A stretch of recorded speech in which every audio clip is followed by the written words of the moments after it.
দিনাজপুর গিয়েছিলাম বাবার বাসায় বেড়াতে।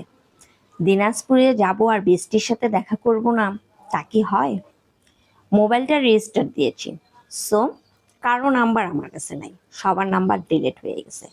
বেস্টিটাকে মেসেঞ্জার এসএমএস দিলাম, বেস্টি আমি তোর বাসায় আসতেছি। আমার একটাই বেস্টি, বোটকা টোটালি বেস্টি। ওমা, বেস্টিটা রেসপন্সই করলো না। ভাবছে এ আসলে তো আর না খেয়ে যাবে না, এরে খাওয়ানো লাগবে। তুই কি ভাবছিস তোর বাসায় আমি খাওয়ার জন্য যাচ্ছি?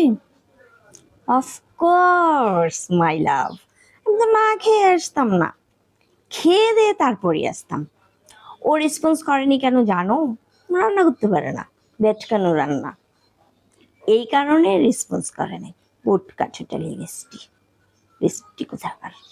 তো ঠোঁটটা যেন আরো ভুটকা হয়ে যায়, ভুটকা ছোটালি বেস্টি।